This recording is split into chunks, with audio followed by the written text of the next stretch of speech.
All right, welcome to the Nick and Joe Show, folks. I'm Nick.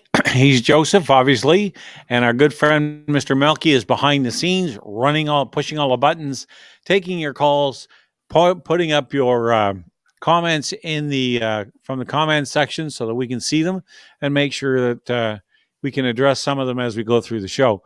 Joseph, it's been another wild week. Like, just if it's not the weather, like last week, it was in the high 80s. All of a sudden it's down in the 50s. They're predicting snow from Winnipeg to Sioux Lookout, and like about a foot of it this weekend. And yet next week it's going to be back up in the 80s. So it's just been a bizarre week. There's been some really wild things said in the political realm. We're coming up on a provincial election. There's news all over the place that we can talk about. I haven't had a chance to talk to you, so I'm going to ask you before we get into the show too much. How'd your week go? Oh, it's going fine so far, Nick. Thank you for asking. My condolences on the. Is this the sixth consecutive year that the Leafs have bowed out of the first round? You know what? They're still the best team I've ever seen this franchise put on the ice, They should and they were have. within. They should have gone further. There's no question about it. As Yeah, a Montreal Canadiens fan, I am prepared to admit that the Leafs were a far better team. Certainly, they were a better team than the Habs this year, but they should have gone further. So I don't really know what it is with them. I don't Um, uh, know either, and I think that's the big mystery. Like, I knew that Toronto was going to burn to the ground no matter what happened. If they went out and won, the place would come unglued. And if they lost, the place would come unglued. And I was right. I mean, if you look at the media over the since they got bumped out, and look, the team there, I don't think they have anything to feel embarrassed about. Um, they left it all on the ice. They did everything. Just that third period of the seventh game, Tampa played a perfect game. They just didn't let them get any shots. They didn't let them get towards the net. And no matter how good your superstars are, if you can't get a clean shot through the net for a tip or beat the goalie, high to over the glove or whatever, you can't win. They only needed one goal. They were one shot away, and they just couldn't find it. Look, Tampa's a great team as well, They so are. give them credit. Yep. But I do believe that the Leafs. I really believe that the Toronto Maple Leafs were, even though in the end, woulda, coulda, shoulda, right? But Right. I thought they were a better team than Tampa, and I think that over the course of a period of time, other than just a 7 game series, that they would prove to be better. But it is what it is. It must be hard being a Montreal, or it must be hard being a Leafs fan. But look at Montreal. I mean, it was like it was the worst season in my lifetime for the Montreal Canadiens. So anyway, you can't be Canadian without talking about playoff hockey, I guess, right? No, I don't. So I think it's in the and blood.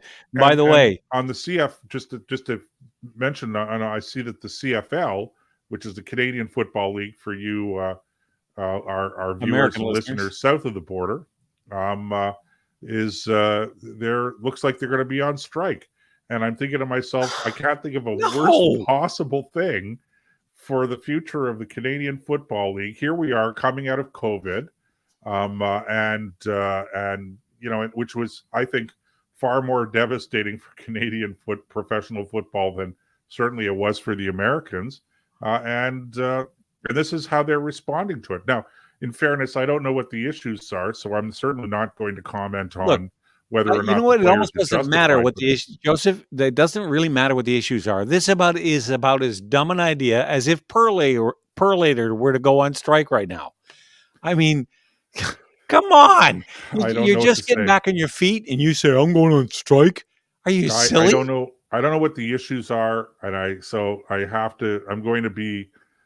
I'm going to give them the benefit of the doubt. I obviously whatever is troubling the players' association is serious enough that they're going to go ahead and do what they're doing. But every time, ever since the demise of the Ottawa Rough Riders, it's every time that the CFL starts to entice me back, they pull something like this, and I go, okay, I don't know. I don't have the patience anymore, Nick, that I It used to. drives me So. nuts.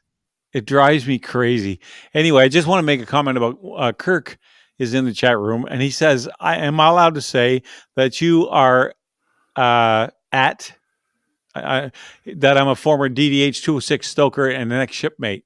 DDH 206 is the HMC of Saguenay that he and I sailed together on almost 40 years ago. So yes, Kirk, Kirk, you can say that. I'm quite proud of that time and period in my life, and boy, I'll tell you, the memories. Oh boy, there's a lot of stuff that went on that we can't talk about on a family-friendly show. Anyway, so yeah, you can say that.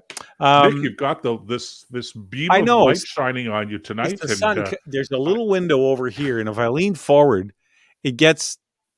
So I got to lean back. Maybe if I do this, that'll work it's better. not troubling me. I'm just no, don't do that because the microphone's covering your face now.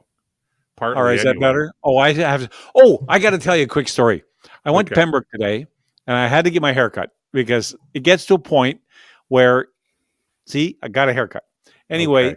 it just gets long and just messy, and I look like old man of the mountain. And I went in there I have a little, it's called Chris's Barbershop in Pembroke. It's just kind of in a corner building. It doesn't look like much from the outside, but it's a great place. And Chris is a great guy. And I've been going to him for a number of years now. So I went in there and I'm waiting to sit because there was one guy ahead of me.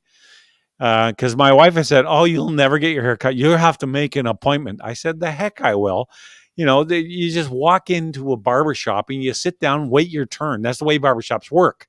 Oh, no, no, no. You have to call 2-3 weeks in advance. I said, I'm not calling 2-3 weeks in advance for a $20 haircut. Not going to happen.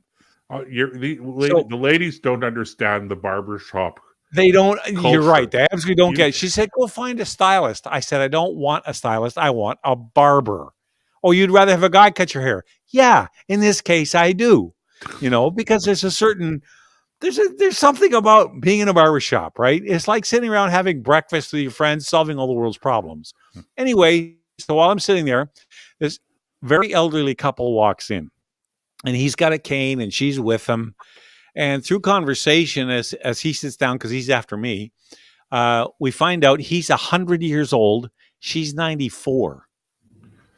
And he's lived through, well, obviously that means he was born in 1922. So he was, think of the things he's seen, right? The Roaring Twenties, the Great Crash, the Depression, World War II. And he's from Germany. So he went through the whole Hitler thing. And now I didn't go into that part of it. I didn't want to say, well, what side were you on? It was 80 years ago. Who cares? But I was fascinated by some of the things that he's experienced in his life, the Korean War, the sexual revolution, the Vietnam War, all this stuff that's gone on, how transportation has changed, how communication has changed. So as I'm sitting in the chair and I'm just about done, Chris, the barber, he holds up the mirror so I can have a look. I said, "Yeah, it looks good."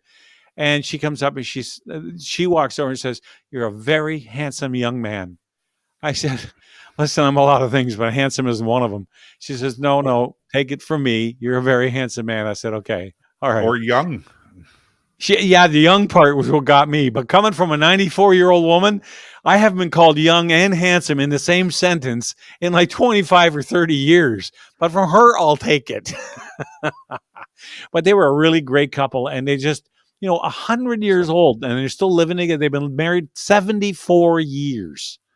So you'll enjoy this, Nick, because we always love our Churchill quotes. So, yes. So Winston Churchill walked into a bar, or had a barber that he was not familiar with one day, and who asked him when he sat down for his haircut. And by the way, Winston Churchill was, had let's just say he was follically challenged. Yeah, he didn't sit long in the barber's chair. Yeah. So the barber asked him, how would he like his hairstyle? To which he replied, "Sir," he said, how did it go? Now, you see, I've lost the quote in my head. "A man with my limited resources can't afford a style." Just get on and cut it. He had a brilliant wit. He really did. Yeah. Anyway, I one of the things I wanted to ask you tonight. Let's start here.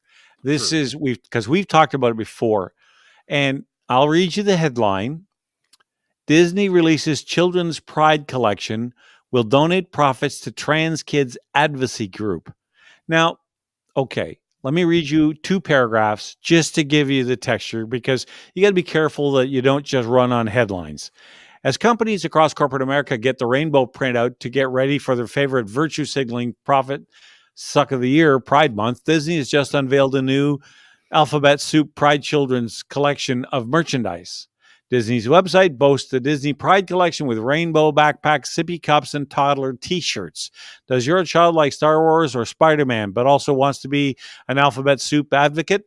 Don't worry, all of their favorite Star Wars and Marvel merchandise now has rainbow Pride design options.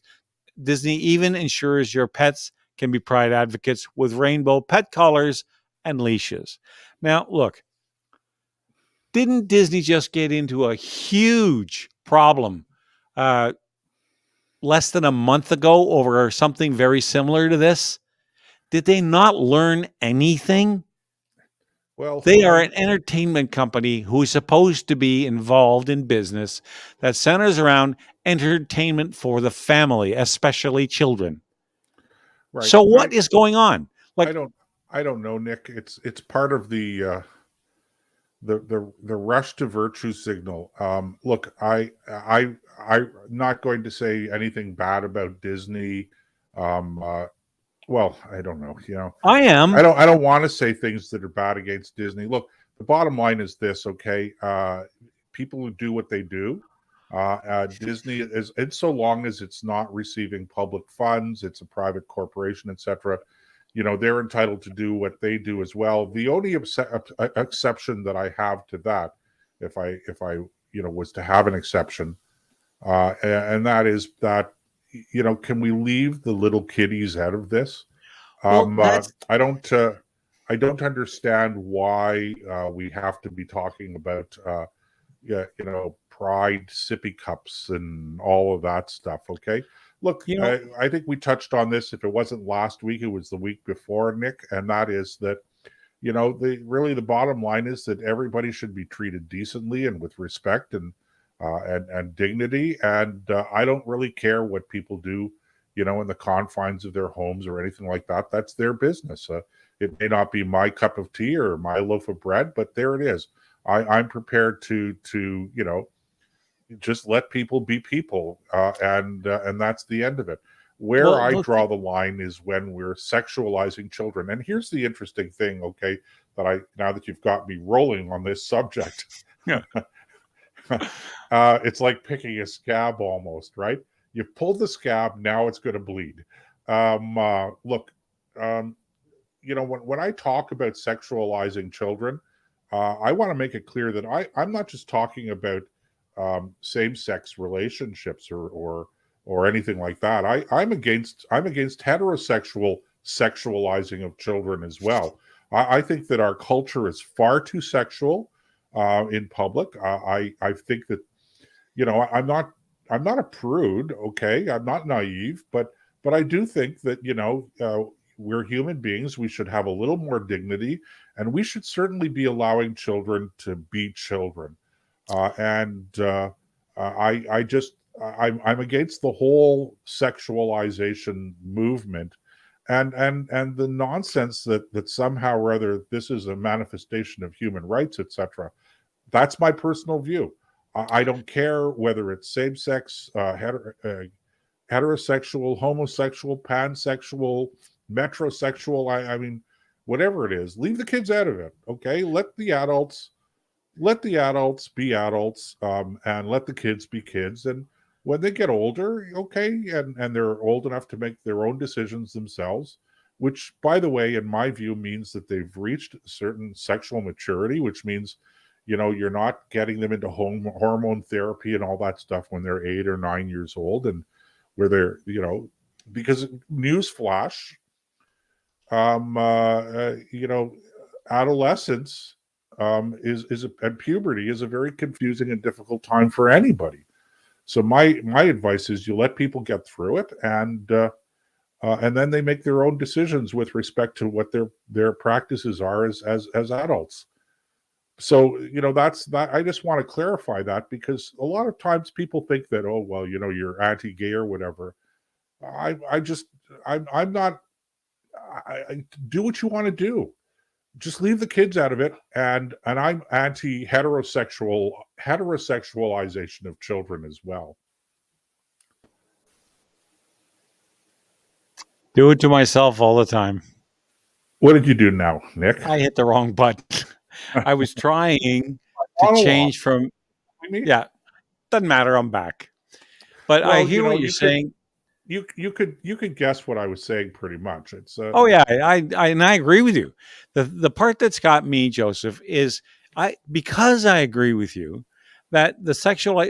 I have always believed, and I think everybody who knows me knows this, that the innocence of the child is one of the most important. I want to use the word sacred, but it's one of the most beautiful things on the planet to watch. Little children, and I mean from toddlers up to, wherever you want to draw the line, watch them play together, and they don't care about color. They don't care about, anything. They just care who's got the dump truck and where's my shovel in the sandbox, or can you give me a push on the swing? We impose our worldview upon our children as they get older. And if we do it right, that attitude will blossom and become part of their core values, that they don't care about. It's all about merit, not about color or gender or anything like that. Right. And this is why when Disney does something like this, especially a company like Disney, who specializes in entertaining the most innocent amongst us, children, to come out with this kind of stuff just makes my blood boil. It absolutely drives me crazy. And if you think it ends there, John, if you've got that clip ready, this is one of the a leadership candidate for the Green Party. He's talking about, well, you know what? It's a 42-second clip. This dovetails into what we're talking about. So, John, if you're ready, we can go ahead and play that. And I want people to hear this. Hello, everyone. Bienvenue. I would like to begin today by acknowledging that we are on the unceded and unsurrendered territory of the Algonquin Anishinaabeg Nation. I am honored to be here and would like to remind those of us who are settlers of our great responsibility towards justice, and especially in a country that is still perpetuating ongoing genocide. Today, I am here for the occasion of the International Day Against Homophobia, Biphobia, Intersexism, and Transphobia. This week is very special to me. I am celebrating my 1 year on hormone replacement therapy and 13 months after I had my chest surgery. All right. Now, two things about that. First of all, that's just what happens when you allow this kind of mindset to, because what is that individual, 20, 25 years old? It's hard to say. It's hard to say for sure. Well, it's really, especially when you start to get a little older too, everybody looks to be like they're little kids. Yeah. That's true too. I'm not exactly a spring chicken myself. Everybody's a kid to me. But the point I'm trying to make is, okay, this is what happens.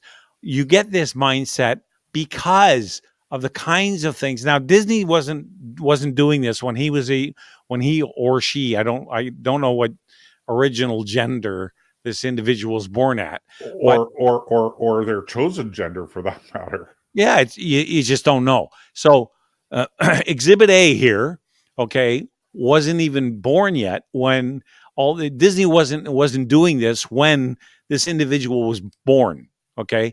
But the culture has been building toward this, and this is where this leads to the nonsense that comes out of that individual's mouth.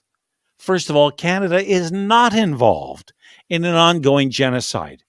When I hear that, it makes me lose my mind, because that, he's 32. Thank you, John. He's 32 years old, or the individual in question is 32. So it just makes my blood boil, because what you're doing is you're saying a genocide. Okay, the term genocide does not apply to anything that Canada's ever done. We have, you want to talk about real genocides? Rwanda, the Hitler experience in Europe in the 1930s, Ukraine with the famine. Those are real genocides when there's a asserted political attempt to completely exterminate a whole group of people. Croatia, Serbia during the Balkans War in the 1980s bordered on a genocide. Well, what's going on in Canada, we've never come anywhere near that, and yet he throws it around without understanding what he's talking about, because real genocides are not only horrific, fortunately, they're rare. I mean, it just blows my mind when I hear it, and it just makes my blood boil. So the two kind of fit together in that. Yeah, Bosnia, that's right. Thank you, Craig. The point I'm trying to make is we have to, this is where I'd like to grab this individual and shake him and say, do you know what you're talking about? Do you realize what the term genocide really means? You know, there are people who died in their millions in a very short period of time. There's even, I won't say that the Ukraine war has genocide in it, but there are certainly mass executions. They're finding mass graves over there. So there's certainly things that would tend people to think about genocide. But where is that in Canadian history? It just doesn't exist. And it makes me crazy when I hear it. Yeah, it's and you know, he's touting his and I'm saying his, and I mean no disrespect when I point out that I'm not sure whether it's a he or a she, and I'm not speaking here about original gender. I'm speaking about chosen gender, to the degree that you can choose a gender. So right. I'm really not sure. I apologize, you know, for not really understanding what's going on. But I will say this, okay, first of all, you're right about the genocide thing. There are those people who think that we're guilty of some degree of genocide against First Nations. But that's not what he said. He said perpetuating ongoing genocide. Right. Okay, that makes that's an even worse indictment, and it's a measure of how, I don't know, idiotic some people can be, with all due respect, or not. So I mean, I don't know how else to address that. The other thing is, look, you know, this whole thing about, I'd like to acknowledge that I'm on unceded Algonquin land. Get over it. Okay. Look, you know, the truth is, I mean, if you really want to do that, okay, and I understand where it comes from, but if you really want to go down that road, then you better be prepared to go down the road of who had the land before the Algonquin Nation had. Because, you know, it's not unceded Algonquin land. It's unceded land of whoever had it before the Algonquin had it. And probably it's unceded land of whoever had it before they had it. So, you know, there's this idea, really infantile idea, that history, I mean, you know, what we actually, now that I'm thinking about it out loud and expressing it out loud, you know, the whole idea of unceded First Nations territory is a reaction to the idea, the argument that history begins with the white man coming to North America. And we're saying, yeah, no, like nothing happened here before that. Yeah, something happened here before that, and it was a whole culture and civilization, etc. And you know, that's what the whole argument and this whole it's called the noble savage.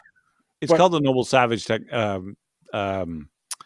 not ideology, but noble savage mentality. Okay, but you see, the point I'm making here is that when they stand up and they say things like unceded Algonquin territory or unceded Mohawk territory or unceded Iroquois territory and that, okay, what they don't understand is they're doing precisely what they said they're arguing against, okay? Because they're making the assumption, or they're acting as if history started only when the Algonquins settled here. Okay? I'm saying, guess what? We may not have recorded history, but there is a history above and beyond just what happened with first those particular Look, First all you Nations. got to do, there So is a certain amount of recorded history that shows the mentality and the way that they conducted their affairs. The Iroquois, what did they do to the Hurons? Why don't we go that ask was a the Hurons? genocide, Yeah, we can't go talk to the Hurons because they were wiped out, every man, woman, and child. pretty There's, much. yeah, that's never talked about. What reparations are we looking to the Iroquois to make for their act of genocide? The other thing I have to point out. Okay, I am so sick to death of being referred to as a settler. Okay, like give me a break, guys. I mean, okay, I was born in this country. Don't hold that against me. Okay, I'm not a settler. Thank you very much. Born and raised here. All right, and to if again if I'm a settler, then we are all settlers. Okay, not just That includes the descendants of natives. settlers and First Nations, and everybody else, because at some point in time, our ancestors settled here in this land. So please, my problem with these things is not an ideological thing. It's not a left versus right thing. It's my problem with this is it's ignorant, it's stupid. Well, And it's a smart there's versus like stupid thing. there's no shame. People could go up. He could go on national television. Whoever this person was, he could go on national television, make a declaration like that, and give himself a pat on the back. And I'm thinking to myself, I don't know how you were raised, but I was raised with sufficient self-doubt and humility that I could never go out and make a statement like that. Well, It's so ignorant and insulting. it's all of those things, but it's also, as you alluded to, it's stupid. Yeah. It's this issue. You're right. It's not a right versus left. It's a right versus wrong. It's a smart versus stupid, because everything he said was absolute nonsense. I mean, what he's going to, well, first of all, why did he have to bring up the fact he's transitioning? What difference does that make? Maybe he's going for the transitioning vote. I don't know. And if you listen to some of the terms he threw around, I can't even remember what they were now. But where the heck did they come from? They invent new words all the time, and nobody knows what they mean. And everybody goes, "Oh, I don't want to be that." Well, what is that? Right? Like, when you think about the word homophobic or transphobic or metrophobic or whatever term he used, the word phobic means fear. And that means that if someone is if I'm transphobic, then I'm afraid of them. I'm not afraid of them. I'm not afraid of, the vast majority of people, on a personal basis, I'm not afraid of, because most people are decent human beings. Nick, or at least, at the risk of offending, okay, not to make light of it, but when I think about the light rail system here in Ottawa, I'm definitely trans and metrophobic. That's a different kind of trans and metro. You should be trans and metrophobic over that one. Yeah, for sure. Yeah. Absolutely. Anyway, but this whole thing is so frustrating to listen to, because first of all, why did he? You notice there was almost nobody at the press conference. There were no questions. It was only a 42-second clip. Who knows what happened after that? Why they chose to put that only 42 seconds? Well, I'm familiar with those kinds of press conferences, and the media rarely shows up for them. Okay, they're all wired in by closed circuit TV in the press room up in Parliament Hill. So So it's not like the White House press conference, daily press conference. No, no, it's not. Well, you know what? I don't want to give this. We probably already gave him far too much attention than he deserves. But it was the language that he was using really got under my skin. The whole thing about ceded territory. I'm sorry. You know what? That's the way one country.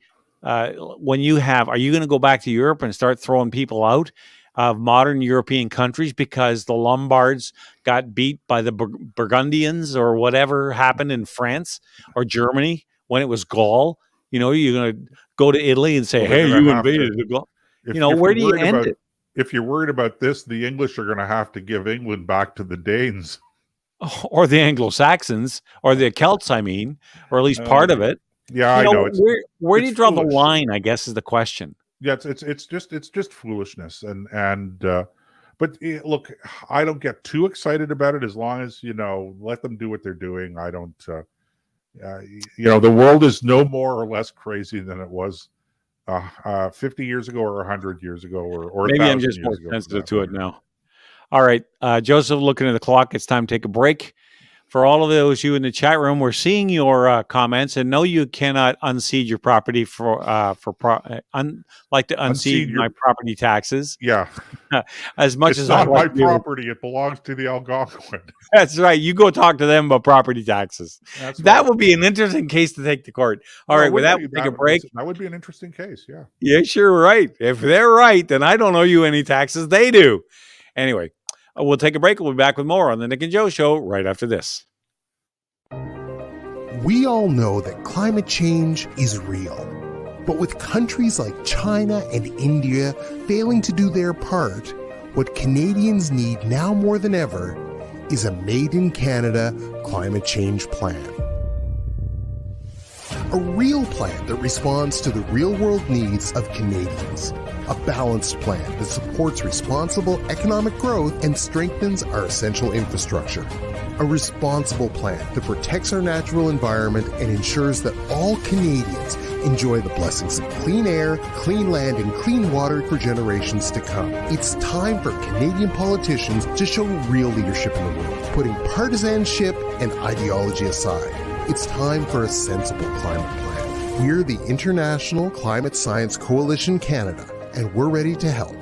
To learn more, visit our website, icsc-canada.com.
Okay, welcome back to the Nick and Joe Show, folks. I'm Nick, he's Joseph, and this is the best conservative radio talk show on the internet, Wednesday night, 8 till 10, that comes from Canada that you will ever hear. That much I can promise you. There's, you know what? Again. What John did surprised me. What? Surprise you with what? I was adjusting my glasses and, wiping myself. Well, that's okay. I keep forgetting that this is not just audio, that we're on video now. See, we can see each other now. Yes. That means other people will see us too. So yes, you have to be very careful. We have to be very careful. You cannot be a Liberal member of Parliament and change in your office and everybody watch you do it. What's that? Or take your cell phone into the toilet with you and continue to be debating in the House of Commons or whatever. What is it with these people? Like, can't you say, excuse me, I got to go use the little boy's room and just put your cell phone down? Who takes their cell phone? Now, look, if you're on a conference call, would you take a video conference call with you to the bathroom? No. But it's it's an interesting question, though, because if you take your cell phone with you, if you're participating in the House of Commons debate remotely by whatever Zoom or whatever the system is that they're using, so you would presumably count as one of the quorum, count in the quorum, because there's a minimum number of members that have to be present in order for you to have ongoing proceedings in the House of Commons. So if you decide to leave your office and go to use the lavatory, okay, are you still part of the quorum? Well, it depends how long you're gone. If you Well, no, let if you this, take your cell phone with you and you keep participating in the debate. well, at least turn the camera off. Like, come on. Well, I assume that I don't know. I don't know the details of this, but it just goes to Somebody these said are, he looks like he's in the bathroom stall. I think it was, what's her name, the MP that got called a Nazi by Hitler. By yeah, by Trudeau. I'm not trying to say Trudeau's a Nazi. I wouldn't. No, no, that I'm not. what a Even conservative, in his case, not a conservative MP. yeah, it was Was it? Was the it Jewish Melissa MP, Landsman? the female. Melissa was it Melissa Landsman? Yes, she No said joke. something. Yeah, she said it looks like he's in a bathroom stall. Oh, she's the one that brought. Yeah, she's the one who brought it. Oh, it wasn't her that was guilty of it. Oh no, it was a liberal. Yeah. No, no, no, no, no. She pointed it out to the speaker. He looks like he's in a bathroom stall. Huh. And I'm thinking, oh my God, what is the matter with these people? Are they insane? My wife would say this is a first world problem. Yeah, you know what? But even the first world has problems. This is and this is an example of you. Everybody's heard the term postmodern thinking, right? Right. I like to talk about post-thinking modernism. Yeah. Oh, I came up. You know how in the old days we used to define the break between ancient history and modern history with the letters BC and AD, before Christ and Annus Domini, right? Right. That was the break point in history. Now I've decided we need a new one, so I came up with another one: BC and AC, before COVID and after COVID. Right. I thought this was kind of clever. Nick, you're on a roll, Nick. I got too much time on my hands is what you're telling me. Anyway, the whole point about this, I don't understand, because that's not the first time something like that's happened. There was that guy who went for a bike ride and decided to change out of his biking outfit in front of the camera. Right. There he was. Yeah, nothing on. And these are the guys that are running the country. Yeah, that's the part that you gotta look. You're supposed to be the best the country has to offer. You're not supposed to be the most voyeur or exhibitionist. That's not the kind of best we want. Well, it's not even that. It's that in all seriousness, okay, like everybody could make mistakes, but I mean, there are some mistakes that are bigger mistakes than others. That was a big one. And you'd think to yourself, okay, like it's not the act or the action or the event. It's the lack of thinking. It's the lack of judgment that troubles me the most, because ultimately when you elect these guys, okay, you're electing them because you have a certain confidence in their judgment, and that people could do something like this without thinking, or worse yet, think about it and do it anyway. Well, because you're right about everybody makes mistakes, and maybe he forgot the camera was on and just wanted to quickly change. Okay, fine. He's in his office. It's not like he's standing out in the hallway doing it. But why didn't he come back and say, "Oh, look, guys, I'm really sorry. I forgot the camera was on. I'm really embarrassed about this, and I apologize to the House and to the Speaker, and you can trust me, it'll never happen again." If he'd have done that, it'd be over. Nobody'd ever talk about it again.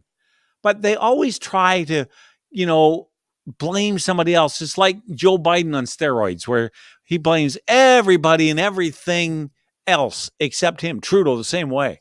Oh, it's never my fault. Oh, no. Instead of, like, a real leader stands up and owns it when he makes a mistake. Of course. And people respect him because of that, right? But these guys in politics in general, not just here in Canada, but across the world, they have that 3-letter code, CYA, and they do everything they can to blame it on somebody else, defer it, spin it, whatever. But nobody ever steps up to the microphone, said, "That's my fault. I own it. I apologize. Won't happen again. Yeah. Let's move on." As you know, Nick, I I spend a considerable amount of time working with public figures and with politicians and advising them on communications and organizational issues, etc. And one of the things that I'm constantly telling people is, don't be afraid of changing your mind. And these guys are deadly afraid. It's an example of what you're talking about. Deadly afraid of changing their mind because they're afraid of being accused of flip-flopping. Flip-flopping. Oh, we don't want to be accused of flip-flopping. We can't flip-flop. And I go, you're allowed to change your mind. And when they accuse you of flip-flopping, the perfect response to this is the truth. You say, I didn't flip-flop. I was persuaded. I changed my mind. And I think the public would love that. I have yet to hear a single politician actually say that. I'm just saying that this is exactly the kind of thing that's lacking, is this caliber of leadership where somebody will either own it or do what you said, say, look, I'm not flip-flopping. I just, new evidence has come to light. It's been presented in a different way that I hadn't considered before. And based on that new information, I have changed my position. But because people, adults, you're right, do that all the time as they get older. It's called the maturing process. The views you held at 20, you would like to, but the views that you held when you were 20 years old are not the same ones you hold now, because life matures and ages you. What's that old saying? Too quickly we grow old, too late we go wise. There's a lot of truth in that. But at the same time, go ahead. I was going to say, I've been ignoring those things lately. I'm starting to feel, a little older. Yeah. By the way, Craig points out about the quorum. He says, usually a quorum is declared when enough individuals sign onto the Zoom meeting. An individual visiting the bathroom is still part of the quorum, and hopefully any vote would be held until the individual returns to their computer. In other words, you don't need to take your cell phone with you. You can go to say, guys, I need a, as my wife tells me they call it in college now, a bio break.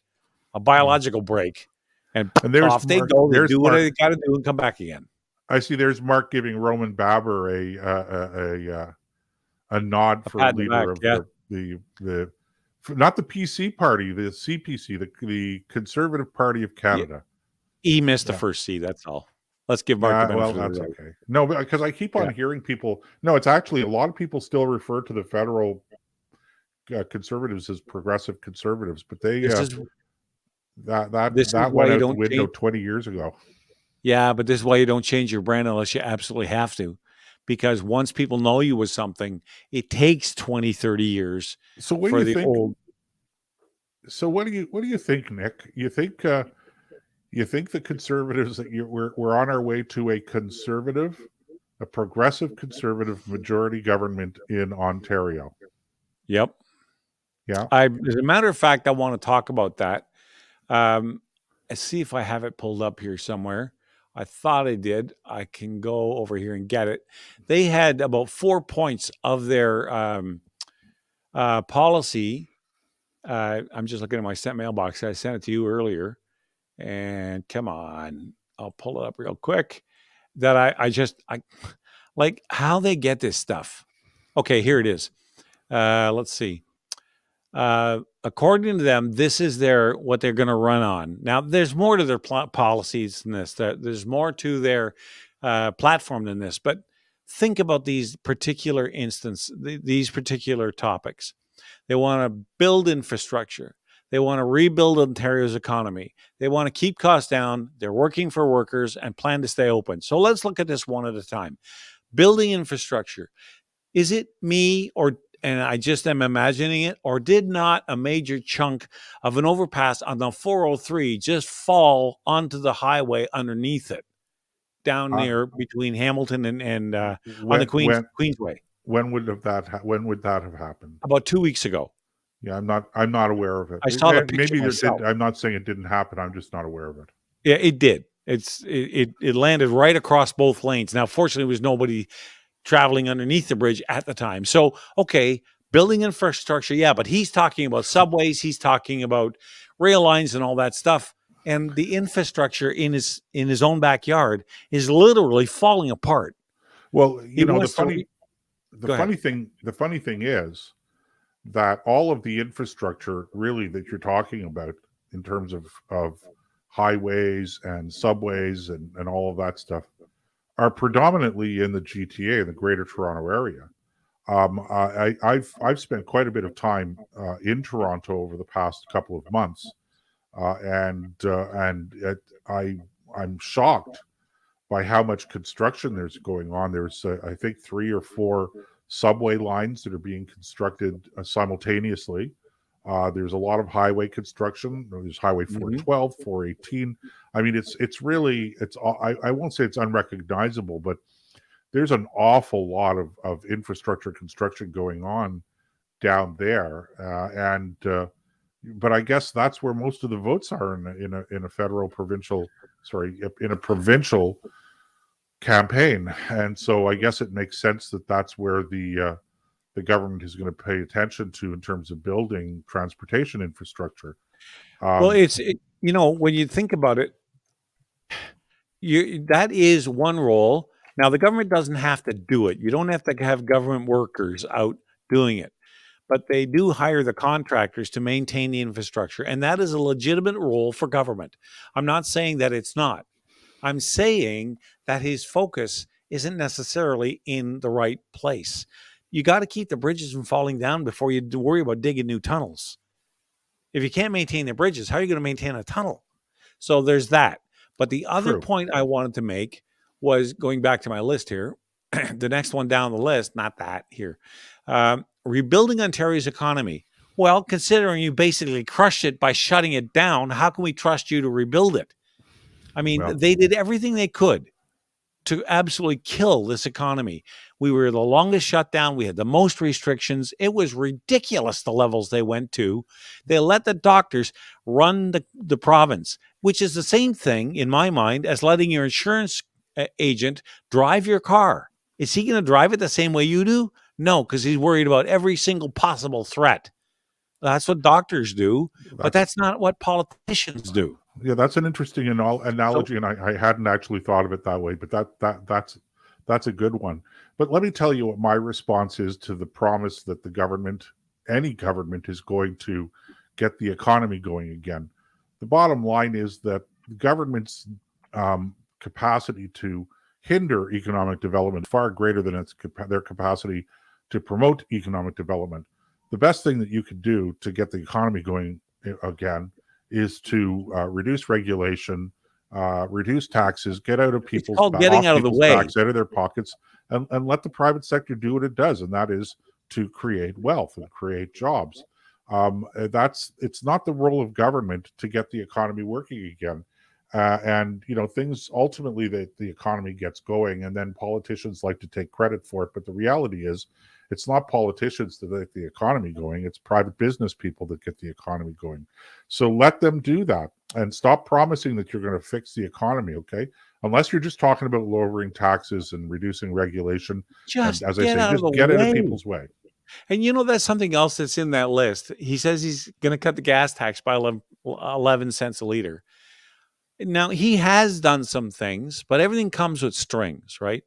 You have a situation where he's gotten rid of the tag on the license plate, which I like. Hang on. No, you're wrong about that, Nick.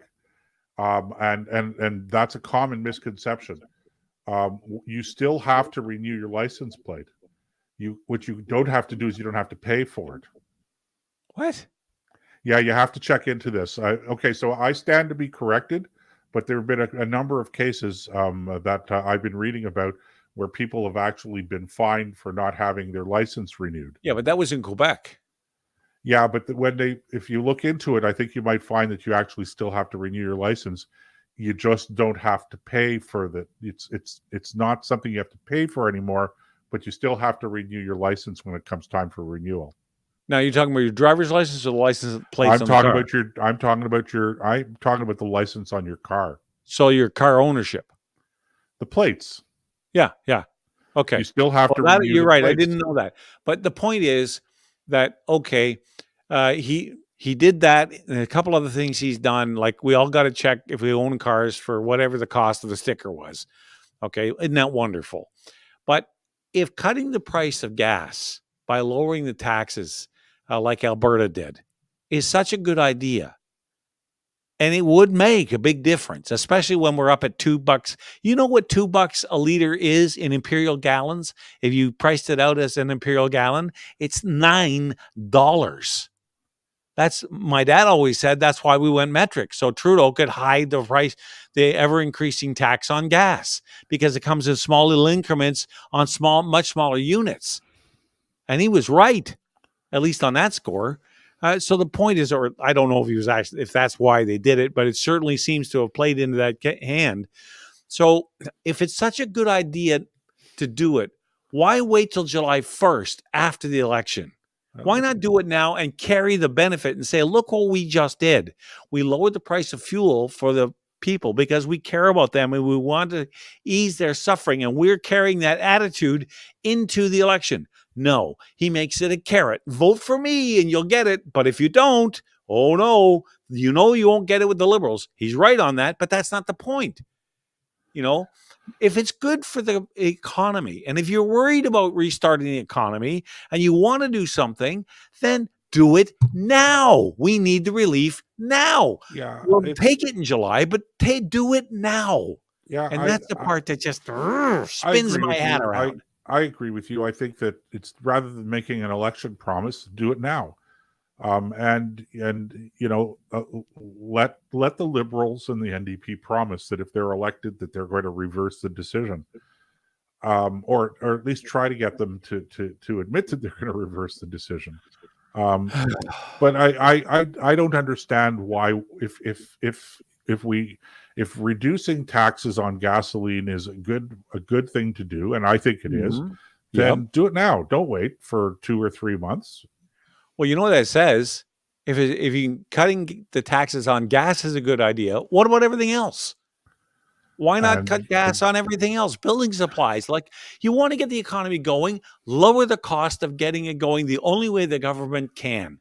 And that is cut red tape and lower the cost of doing business, lower the cost of permits, lower the cost of taxes. Like, if you are a construction industry, or part of the construction industry, which I worked in for a little while, the permits you need to go through to be able to just renovate a place, never mind build one, is mind-boggling. And they're all in the hundreds of dollars, some of them in the thousands. Why not cut those fees in half? I mean, I know the province needs money. There's no doubt about it. But Ray Kroc had a really good idea. And for those people who don't know who Ray Kroc was, he was the guy who kickstarted McDonald's. He wasn't the founder of it, but he bought it out from the McDonald's brothers. There's a whole movie about it that Michael Keaton's in. You can watch that, get an idea. But one of his most famous quotes was, "What would you rather have? The profit of 1%, 100% of the profit of one hamburger, or 1% of the profit of 1,000,000 of them? Which one makes more money?" And obviously, it's the second one. So apply that to the economy. And this has been an ongoing argument in political circles, government circles, for as long as I've had any involvement in the political process in this country, and that is whether or not you generate more revenue by having lower taxes, ergo more economic activity, or you have to raise taxes, or do you find that sort of sweet spot right in between? And the argument always is we look for the sweet spot, and once we've reached it, and so the question is, where is that sweet spot? And that's really always where the argument is. But I'm a very big fan of, look, you figure out what you have to do as a government. You raise revenue to do what you have to do, and what you don't have to do, you stay out of, and let the private sector deal with the things that the private sector can deal with. And ultimately, as long as there's good economic activity, you're going to raise enough revenue that you can sustain reasonable government operations. And if you're constantly running a deficit, even when the economy is doing well, and that has been I think one of the things that we pre-COVID that we were guilty of in this country, BC. then you have a spending problem. You don't have a revenue problem. You have a spending problem. So Well, you have to reduce your spending to the level of a reasonable revenue. Anyway, I'm going down a rabbit hole. yeah, well, I want to point out something Craig said. He said most development fees are municipal. So, yes, True. you're right, Craig.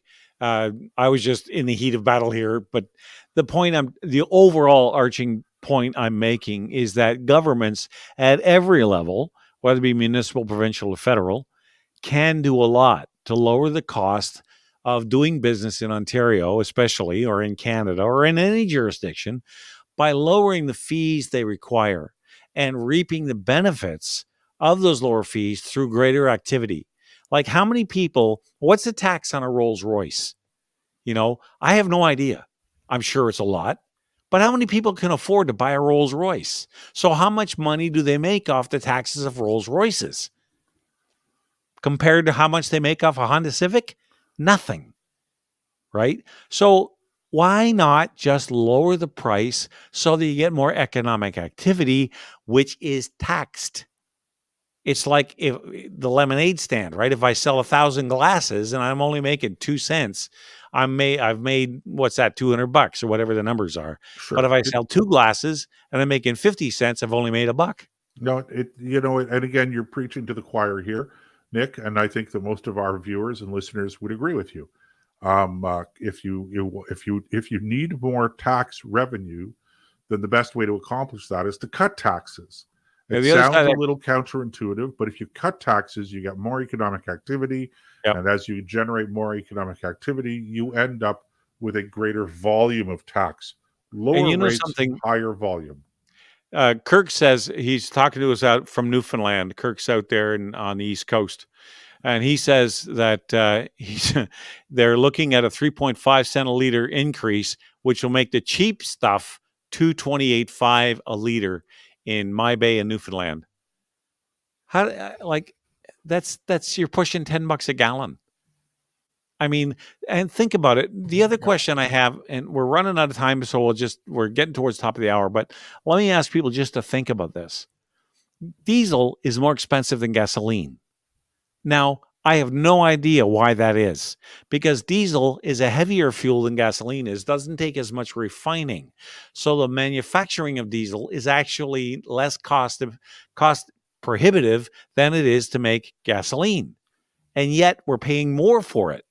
It's been that way for a while, and I agree know, with you. and I don't know why. It was always cheaper, but the yeah, last it should be. It's been more expensive. And you can't tell me, you can't say that. Look, we don't sell much diesel, so therefore we have to make up on the difference by raising the price. Are you kidding me? Everything from massive container ships right down to the farm tractor runs on diesel. The whole northern half of the country runs on diesel. Mining, heavy equipment. You name it. It all runs on diesel. So all I know, Nick, is, and before we go to break, is that for all of the taxes, for those taxes that have been imposed on fuel in order to discourage us from driving, all I could tell you is I'm driving the same amount I've driven before. I'm just paying more for it. Yeah, ain't that the truth? All right. With that said, we're going to have to take a break. We'll come back with more on the other side. Let's time to stretch our legs, maybe refresh your beverage, hit the little boys' room, all of which I'm going to do right after this on the Nick and Joe Show. Just don't take your cell phone with you. Yeah, leave your cell phone behind. We all know that climate change is real. But with countries like China and India failing to do their part, what Canadians need now more than ever is a Made in Canada climate change plan. A real plan that responds to the real-world needs of Canadians. A balanced plan that supports responsible economic growth and strengthens our essential infrastructure. A responsible plan that protects our natural environment and ensures that all Canadians enjoy the blessings of clean air, clean land, and clean water for generations to come. It's time for Canadian politicians to show real leadership in the world. Putting partisanship and ideology aside, it's time for a sensible climate plan. We're the International Climate Science Coalition Canada, and we're ready to help. To learn more, visit our website, icsc-canada.com.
Okay, welcome back to the Nick and Joe Show. I'm Joe. He's Nick, or he will be Nick in a few minutes when he gets back into his chair. And okay, I can hear him sighing and breathing heavily. That was he's feeling that was fast. He's emptied himself, and he is now. Okay, I can't believe I just said that. But what's I didn't. You know what? We do these 2-minute breaks, but the truth is, we're actually used to doing a little bit more than 2 minutes during the top of the hour break.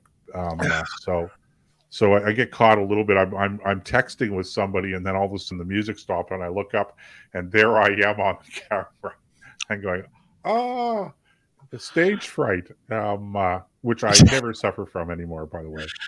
40 years ago, I used to suffer from stage fright, but not anymore. The only time I was ever afraid of stage fright, the only time I was ever afraid on a stage is when I fell off. That was about it. Now, Craig says in the chat room, just looking at here, he says 2 reasons why diesel is more expensive than gasoline. 1, diesel has a 6% higher fuel tax, and 2, it's in less demand. It may have a higher fuel tax, but there's no way you could tell me we burn more gasoline than we do diesel. Craig, I'm sorry. I've been around, especially up in northern Ontario, where we fly thousands and thousands of gallons just to some of the northern reserves, in 9,000 or in 4,500 gallon batches to run massive generators. I would love to see a cost breakdown or see some stats on that. So it's not that I don't believe you. I'm a little incredulous. I don't know. If there is a gap, I don't know if it's really all that wide. We burn a lot of diesel fuel in this country. Anyway, that aside, you know what I would like to see, Joseph? Because a little while ago, since we're on the topic of taxes anyway, there was Trudeau placed a luxury tax on things like airplanes and high-end power yachts and things like that. Anything over, or high-end cars, and anything over $100,000 has to pay an extra 10% on the purchase price. Now, what I can't figure out, look, if to buy just a simple airplane today, for those who don't know, a Cessna 172 is basically the Volkswagen Bug of the sky. Okay, it'll carry 4 people and 50 pounds worth of luggage, and there's been 50,000 of them made in their history. There's plenty of them around.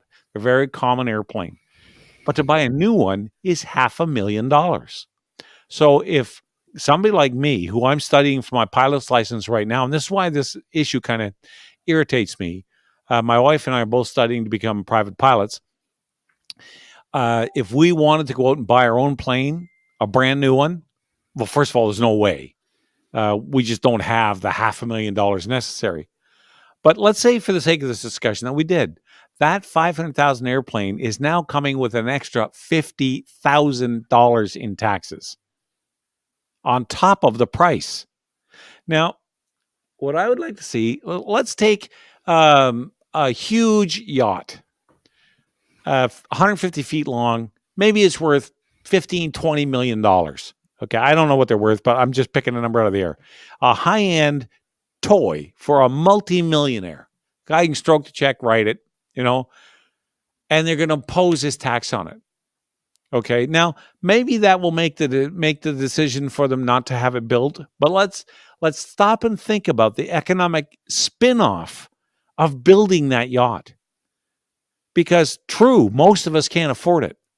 But how many people earn a living building that yacht? Think about pickup trucks. A new pickup truck right now is $80,000. How many of you listening can afford to go out and finance or stroke a check for 80 grand for a pickup truck? And yet the people who build them, there's a lot of them who cannot afford to buy them, but they make a living building them. So the economic spinoff that comes from these high-end ticket items is huge. And I would love to see, I don't know if the Fraser Institute's ever done anything like this. Joseph, if you know, pipe up. But I'd like to see what the economic spinoff is of building one of these high-end, let's call them toys for the ultra-wealthy, because they really do have an impact in the economy through the work that's provided for those who may not be able to afford them, but certainly earn a pretty good living building them. Right, but it's not just the high price luxury. I'm just using that as an example. Everything, so when you have so-called luxury taxes or high sales taxes of any kind, the theory is that you suppress purchasing, and by suppressing purchasing, you're reducing reducing the demand. You're going to be lowering the rate of employment in that industry. Well, there's also that. You understand that these formulas are they're theoretical. They work, but they don't work perfectly. Okay, so they're not. It's not exactly an exact science. Okay, but generally speaking, the higher the taxes are on sales, the less demand there is, and the result of that, of course, is that whatever the product is, you have less employment in that particular industry. So again, if you want to boost the economy, you lower taxes, you give people more spending power. Okay, now there are problems, and I don't want to get into details now, because there are issues that have to do with inflation that one has to be cautious of in a situation like that. But the general rule is lower taxes generates economic activity.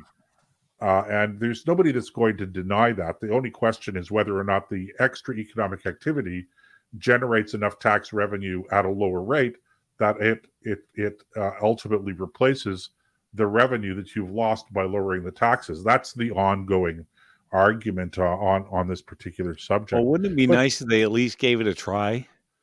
Well, we have, and we've seen in history, times where we've reduced taxes, and that has stimulated economic activity. So, I mean, you have two ways of stimulating economic activity. You can reduce taxes, which leaves more spending money, more purchasing power in the hands of consumers, and right. They go out, theoretically, and they spend money, and you have more economic activity that way.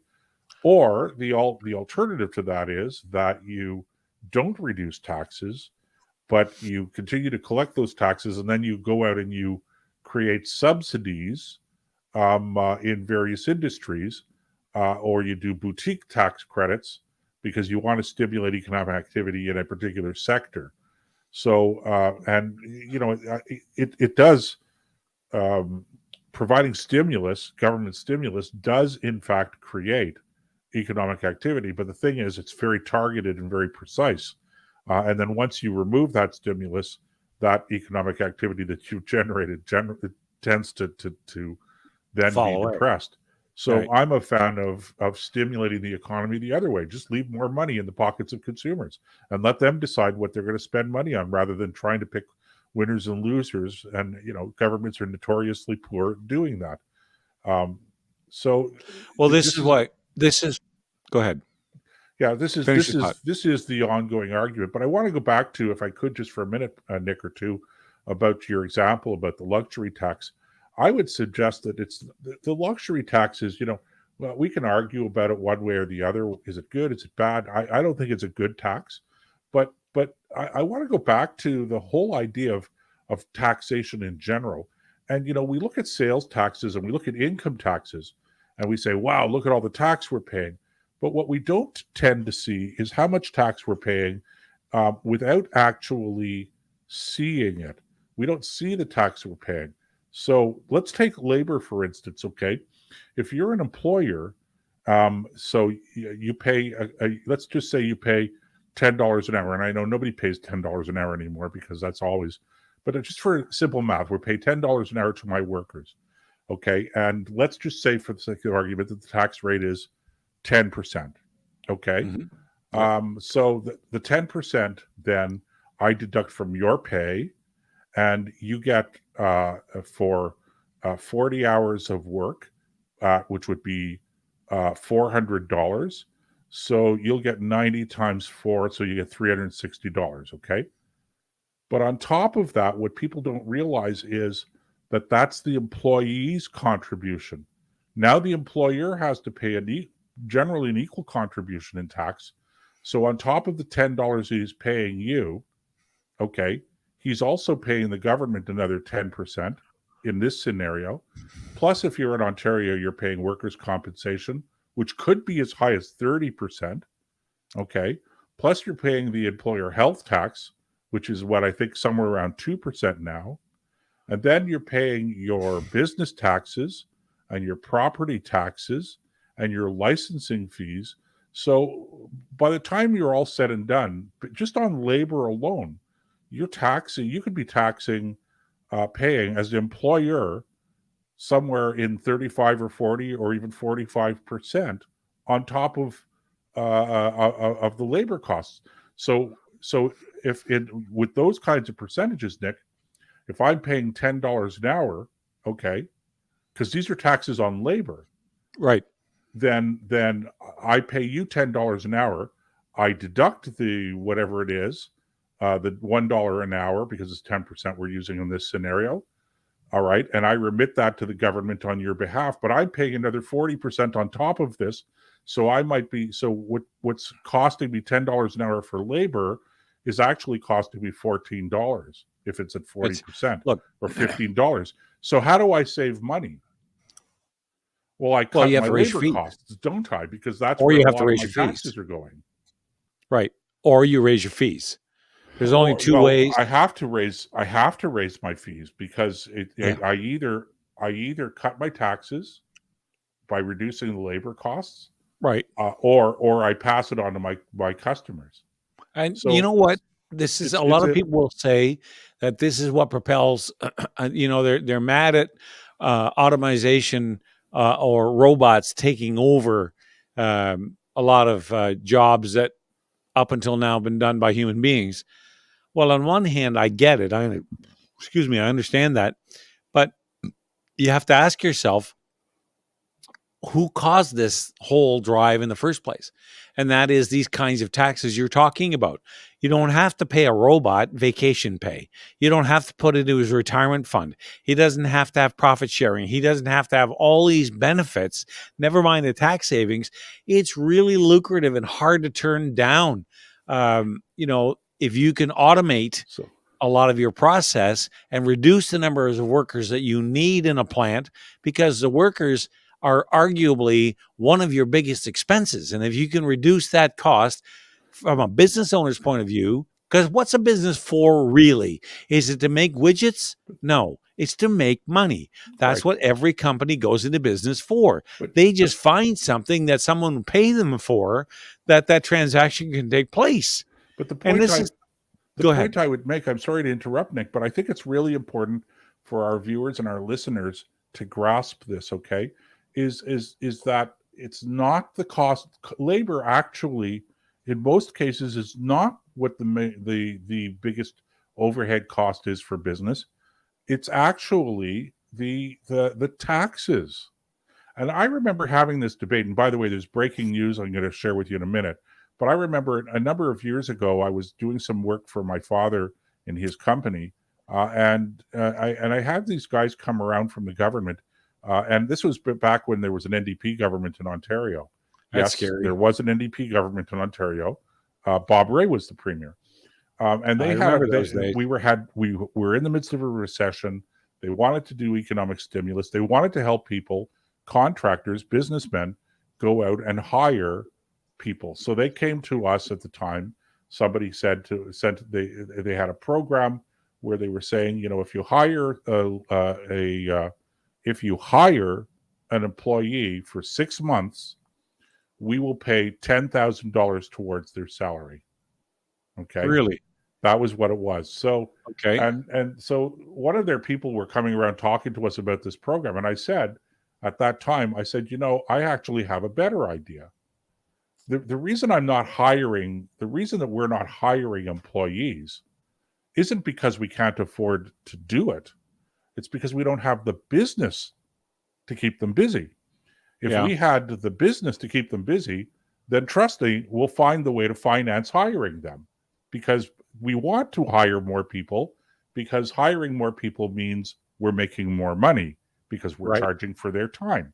So the point that I was making that I made to them was, if you can afford to pay $10,000 for 6 months of salary, or to help subsidize 6 months of salary for a worker, then why don't you cut my taxes by that much, so that then I can pass that saving on to my customers, and I will have more customers then, because I'll be able to charge less for the services we're providing, and I'll be able to go and hire those guys, and you won't have to pay me a single penny in subsidy. And the beauty of that is that I'm going to hire them, and they're going to pay income taxes and all of the extra taxes, and you guys in the government are going to end up making more money. It's not rocket science, but apparently to them it was. Well, they didn't know. They don't like it because that means you don't need them. So here's the breaking news, Nick. Okay, go ahead. Okay, Jason Kenney has resigned as Premier of Alberta. You're kidding. No. That's a shock. He lost. They had the leadership review. And let me just double check now the information. Hang on. He got only a 50. Looks like he got better than 50% approval rating in the leadership review, but it was only 51.4%. Isn't it traditional that unless you get like 75%, you step down? Well, there is no tradition about it. No, but okay. When a leader has his position reviewed, I always thought there was a kind of an unwritten rule that if you didn't hit a certain benchmark, it was over. No, there isn't. Well, it's whatever the rules are in the particular party. Okay. So if it's 50%, then it's 50%. It was Joe Clark, because in the Conservative Party, of course, to win the old Progressive Conservative Party, when Joe Clark ran against Brian Mulroney in 1983 for the leadership. So Joe had a leadership review, and he famously said that he wanted to get at least 70%, and I think he got 60% or 63% or something like that. Right. So he said, that's not enough. I'm going to step down as leader of the PC party. And then he ran against Mulroney again, and of course lost, and the rest was history. So that was a joke for years, and still is, in the Conservative political establishment, is that the rules at that time was 50% plus one to stay the leader. and Joe, of course, beat that number by a huge margin, but it still wasn't enough for him. So he resigned and ended up losing the leadership, even though he won the review by a wide margin. Well, he was only, what was he, prime minister for 18 months? Or was that, am I confusing him with Kim Campbell? No, Kim Campbell was less than that. And Joe, let me just think now. He was elected, I think he was 6 or 7 months or something like that. He wasn't very long. And you know what killed him? No, he wasn't very long. There's another funny story about Joe Clark, and that is that when the government, he had a minority government, and he actually beat Pierre Trudeau to become prime minister. He did. Pierre Trudeau stepped down. He resigned, and so the Liberal Party actually didn't have a leader when it brought down in conjunction with the NDP, the Conservatives that were being led by Joe Clark, who was prime minister at the time. It was a confidence vote, and the party, the government fell. And at the time, the Liberals didn't even have a leader. And so they went back to Trudeau and asked Trudeau to take over the leadership again. That's Pierre, which he did. And of course, in February of 1980 was when that election was, and he won his final majority then. Now, just John's whispering in my ear, and he tells me that the Joe Clark government lasted 273 days. And do you remember what the issue was that brought him down? Yeah, it was a gas tax. Yeah, that's right. He wanted to raise the gas tax 18 cents a gallon. I think it sounds about right. Yeah, and his opposition, Pierre Trudeau, said, "Oh, you can't do that. Oh, my God." It wasn't Trudeau. Trudeau had resigned. Well, whoever was on the other side of the aisle said, "You can't do that." So when Trudeau got reelected, over the next 2 years, guess how much he raised the gas tax by? 18 cents. I think it was actually more than 18 cents. Was it more? If I'm not mistaken, yeah. So there you go. That's going back. That's bringing back bad Joe's memories. mistake, if you want to say it was a mistake, and I do, I think that, from a political point of view, was he tried to do it all in one go. And Pierre Trudeau was smart enough to spread it out over time. Well, I'm not going to get into I was on the periphery of that particular series of events, but I do know enough. I wasn't in the room where decisions were being made. Let me put it that way. All right, fair enough. But I know enough about the decisions that were made to say that there was a lot of arrogance and bad math that went into politics. Those decisions. No, say that isn't so. Okay, let's shift gears here a little bit, because we're coming up to a provincial election, and somebody made a comment. I forget who it was in the chat. They don't want to vote for the main three parties. Who to vote for? And talking about provincial, because I don't want to vote for Doug Ford. He has lost my. I voted for him last time, but look, he's handled the province, in my mind, no better than the Liberals did. And the Liberals were a disaster. We don't want Del Tuca, and we certainly don't want Horwath. So who do you vote for? Well, there are a lot of smaller parties just getting off the ground. You've got the Blue Party, the New Blue Party. You've got the Trillium, well, not the Trillium Party so much, but the one with Derek Sloan's party, the Ontario Party. Yeah. We've got to do an interview with one of his candidates. I meant to arrange that, and then was so busy trying to get things organized here at the farm that it slipped my mind. So we'll see if we can have him as a guest maybe next week.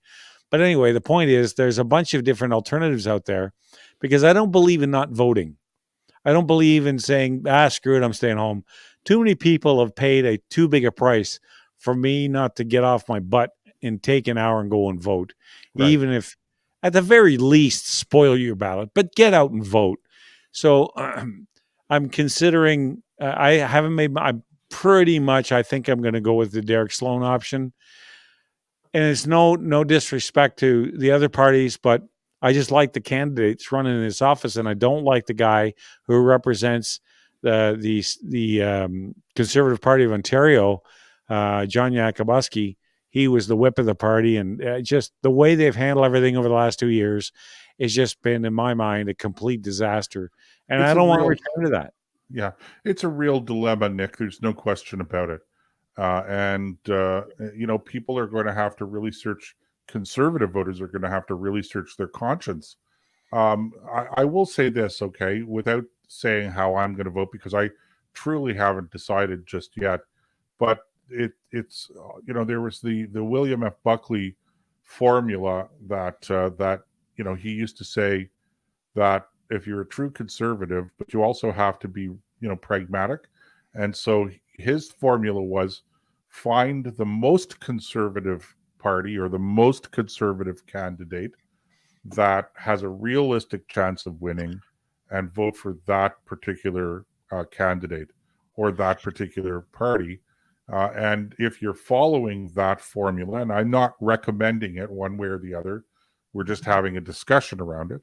Right. But if you follow that formula, then you probably end up voting for your local progressive conservative candidate, even though you're not entirely happy with the PC party. But the thing is that if you want to change the party, the way you change the party is you join it, become a member, and get involved. And the real problem, and this is, I'm speaking from experience now. I've been involved in conservative politics in one form or another in this country since I was a young whippersnapper licking envelopes for Walter Baker, and back when Nepean was a township and not a city.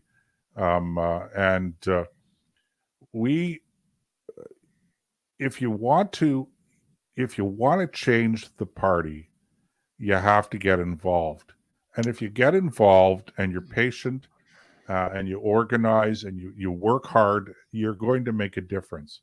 Part of the problem, I think, that we've had in conservative politics in Ontario, and to a lesser degree perhaps federally, for true conservatives, is that not enough true conservatives are prepared to actually get involved in the party. And yes, I understand that there are administrative issues. There have been accusations of corruption, and I'm not saying yes and I'm not saying no, but I am saying this, okay? Ultimately, if you want to fix the problem, you have to roll up your sleeves and work in the organization that requires the fixing. And I'm not convinced that going off and starting fringe political parties, as enticing as it is, as tempting as it is, because you're going to have some ideological purity, I'm not entirely convinced that that's the way to go. Well, I think Craig in the those comment are just my section, initial thoughts on the subject. Okay, because Craig in the comment section is making some good points. He said there's the danger of vote splitting, and if enough people feel like I do and go looking for some other place to park their conservative vote, then I really don't see it happening. I think Doug Ford's going to win this next election, but who knows? Stranger things have happened. We're going to have to go for a break, Nick, okay? But before we go for the break... Yeah, we'll carry this over the break. Yeah, but let me just finish before we go, okay, with this one observation.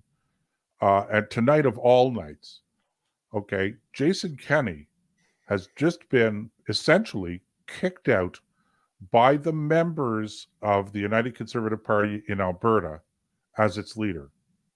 And so, you see, there's an example of how the grassroots membership of the party actually can hold the leader accountable. And part of that has to do with the way the rules are written.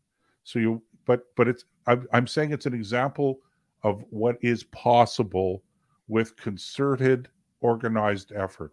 So it's conservatives in Ontario should be looking at this, and I'm not saying conservatives in the party sense, I'm saying philosophical movement conservatives should be looking at this example and saying, how do we make something like this happen here if in fact your concern is that the Progressive Conservative Party of Ontario is not conservative enough. All right, with that, we'll take a break. We'll be back with more right after this on the Nick and Joe Show. Stay right there. We'll be right back. We all know that climate change is real. But with countries like China and India failing to do their part, what Canadians need now more than ever is a Made in Canada climate change plan. A real plan that responds to the real-world needs of Canadians.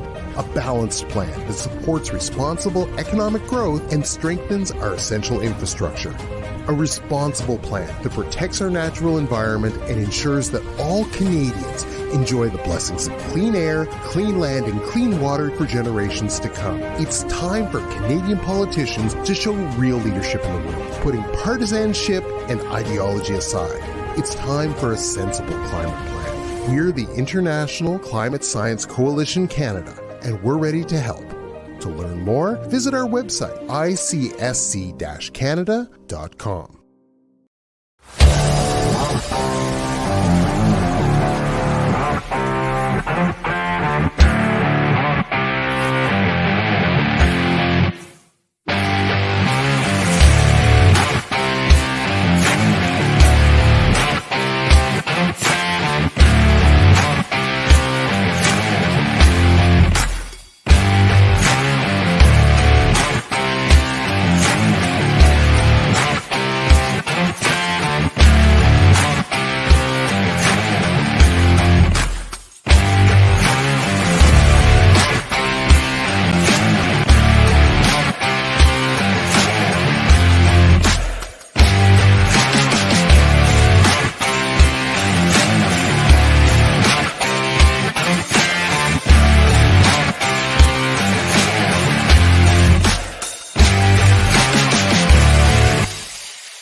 All right. When the music stops, that's my cue, no matter where I am. Welcome back to the Nick and Joe Show, folks. I want to continue with this provincial election. One of the big questions I would ask, Doug, because I hear both your points, Craig's point about vote splitting and your point about how to change things on the inside. And I guess I just haven't had a chance yet to really let this idea settle and digest it about Jason Kenney getting the boot from his membership, which, you know what, I just don't know how to feel about it yet because I haven't had a chance to chew it over. However, when you look at the provincial, and let's broaden this out to all three parties, the one thing they're all promising to do is to spend gobs and gobs and gobs of money, whether it's and especially in the Conservative camp, the Ring of Fire and reestablishing the rail line up there, that's not necessarily a bad thing. We need those resources. We need to get back to what we're good at. We are, I know a lot of people don't like this, but this nation is a hewer of wood and a carrier of water. That's our specialty. We are a resource extraction and automotive manufacturing based economy. I don't think there's any doubt about that. So when you look at this and you ask whether it's Del Duca or Horwath or Ford, the first question that should come out of your mouth is where is the money going to come from to pay for all this? You know, Del Duca's promising the moon, Horwath is promising the moon, Doug Ford is promising all kinds of things. We're $500 billion in debt. We do not have, with the most indebted sub-sovereign jurisdiction in North America. $500 billion. It wasn't that long ago that the Canadian, the whole national debt for the federal government wasn't that much. And now Ontario itself is right up against that, and they have no signs of slowing down. So where is all this money going to come from? You know, they won't do anything to, they pay lip service, I suppose I should say, to trying to reestablish the economy. Well, good luck with that, because you're the ones who've had your hands around its throat for the last 2 years. And that's why I really have a problem believing them that they're going to get it right now when they got it wrong then. Did they learn anything? It doesn't seem like it. So that's the big question for me is, where is the money going to come from? Because we do not have it. Well, there's the $500 billion question, isn't it? Yeah, no kidding. I don't. I was going to say the $64,000 question, but we passed that benchmark a long I'd be time really ago. aging myself then, wouldn't I? I don't know. I don't have an answer to this, Nick. It's a problem, and for whatever reason, we just haven't been able to get our political leaders to understand the almost crisis that we're in public finance. I don't think it's an almost crisis. I think it is one. But and part of the way that economists measure this kind of stuff is they look at the percentage of debt to GDP. They look at the percentage of the deficit to GDP. They look at all of this stuff. And if you look at those measures, if you look at those metrics, it doesn't look that bad. Okay. $500 billion sounds like a lot of money, and it is, don't get me wrong.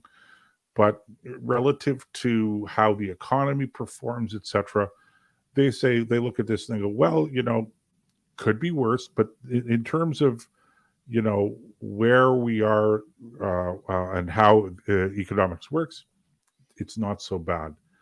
I like to take a different argument on this stuff. I don't want to argue the economics of it. I don't want to argue where is the money going to come from. It's a fair question. I'm not ignoring it. But for me, the real black and white issue here, for me, is the moral issue.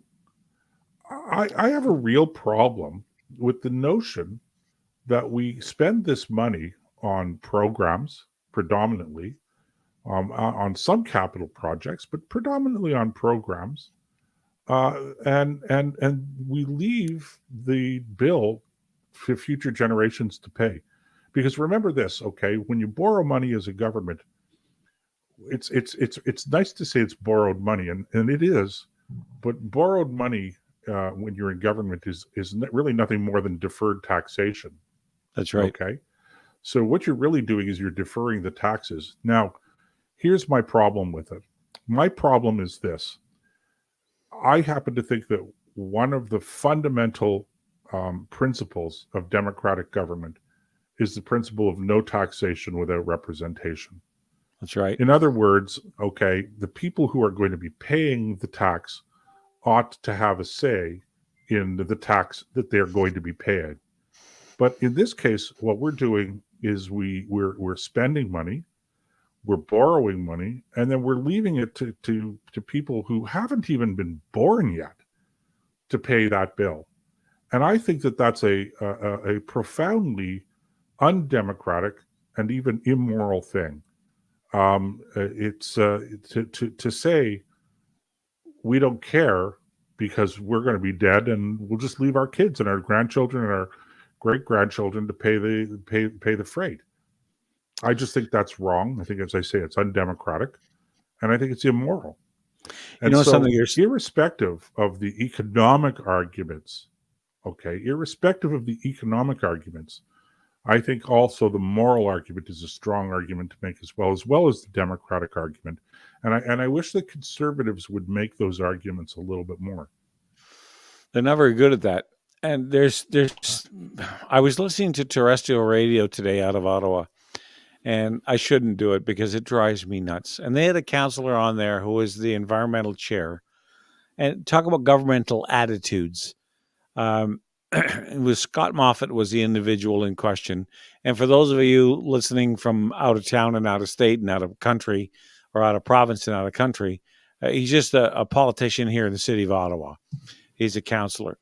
And he was talking about how they wanted to decide they were going to put a tax on extra bags of garbage. Okay, well, first of all, my problem with that is I'm getting to the attitude here in a second, but let me set the table. You already are paying for garbage pickup in your that's what you pay property taxes for. So any fee on top of that is a tax on a tax. So if you go out and you charge people $2 a bag to drop their garbage off above a certain amount, you're taxing them on top of what they've already paid. That in itself is an immoral thing to do. But when he was talking to the host of the show, he made a comment that just, my head almost exploded. He said, well, we don't want to punish people who are doing the right thing.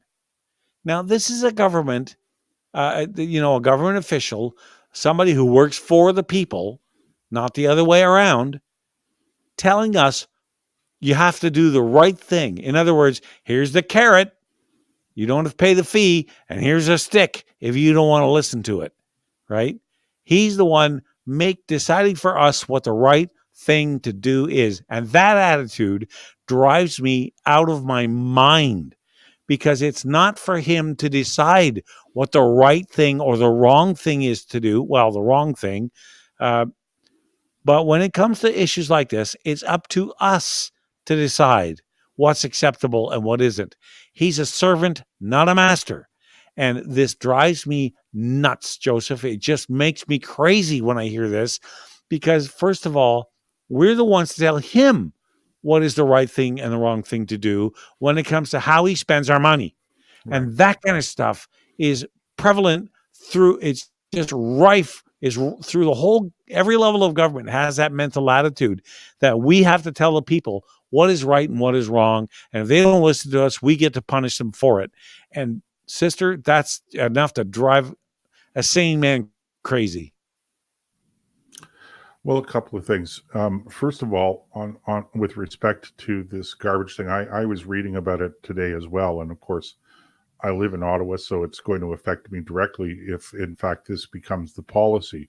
It's right now just a proposal. But the first thing I would like to say about it is, and I know this is a little bit getting down into the weeds or focusing on a very local issue, but Scott Moffat is not even running again. So, for anyone on city council right now to be making these kinds of decisions, I just think that the responsible and the right thing for them to do at this stage is to basically say, look, we're going to leave this for the next council, which is we have municipal elections here this fall. So this is a long-term thing. It's, as I said, it's just a proposition right now. But, again, if you look at it from a very small, very narrow perspective, it seems to make some sense. The argument that I recall he was making, at least in the newspaper, was he was saying, look, why should, or I think it was him, or it may have been one of the other people who were interviewed, were saying, look, why should, if this family here has 7 children, and they produce X number of bags of garbage, but I only produce 1 or 2 of every 2 weeks. Why should I have to be paying the same amount for landfill? And the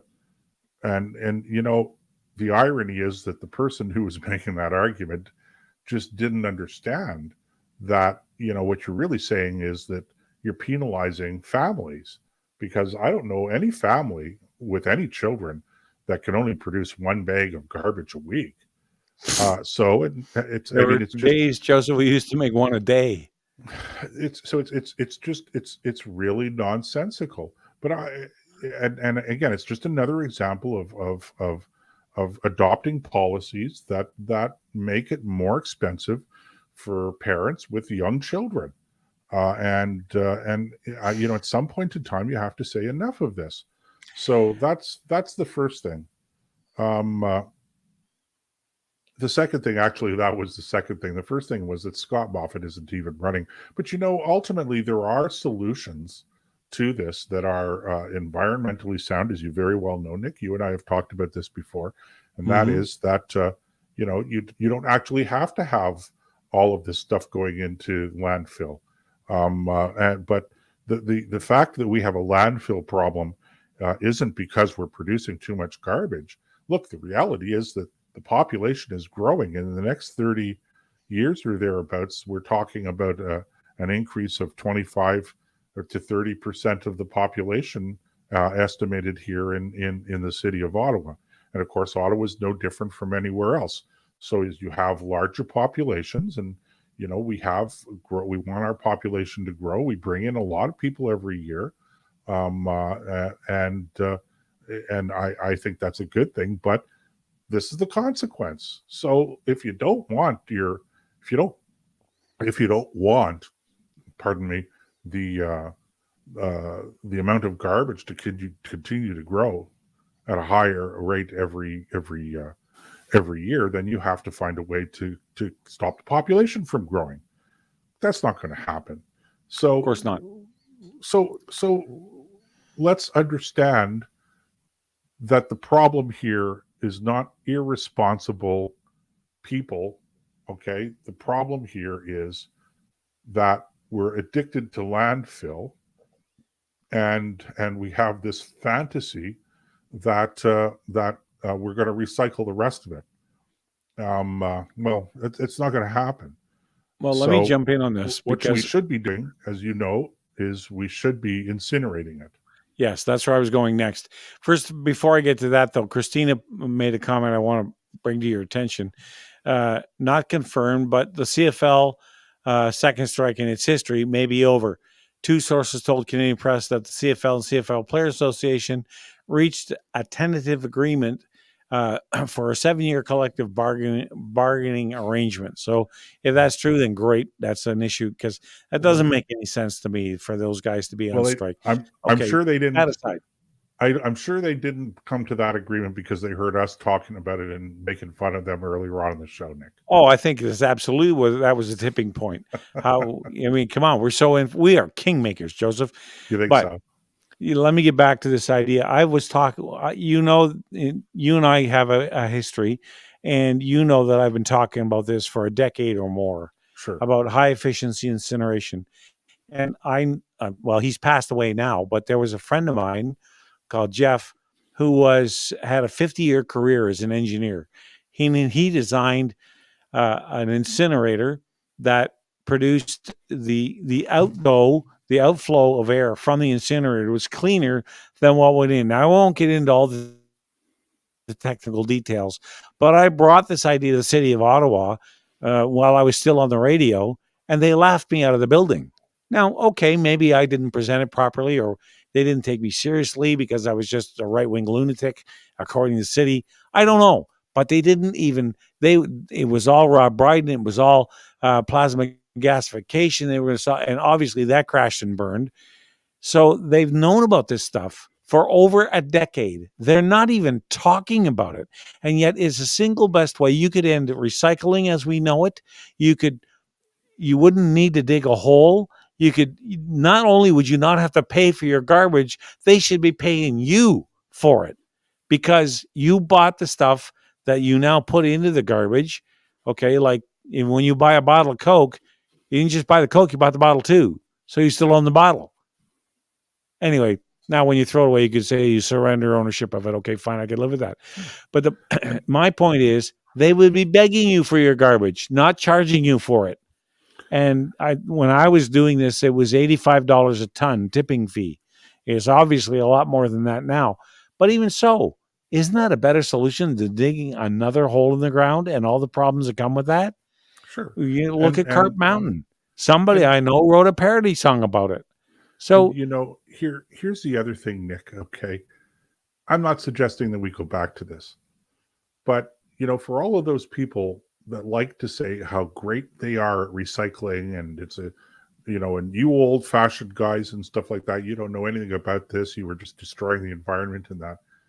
I'd like to remind people, first of all, I'd like to point out that when I go to now, if I go to an IGA or I go to a Sobeys or whatever, which are local grocery stores chains, that they now give me my groceries in paper because plastic is bad for the environment.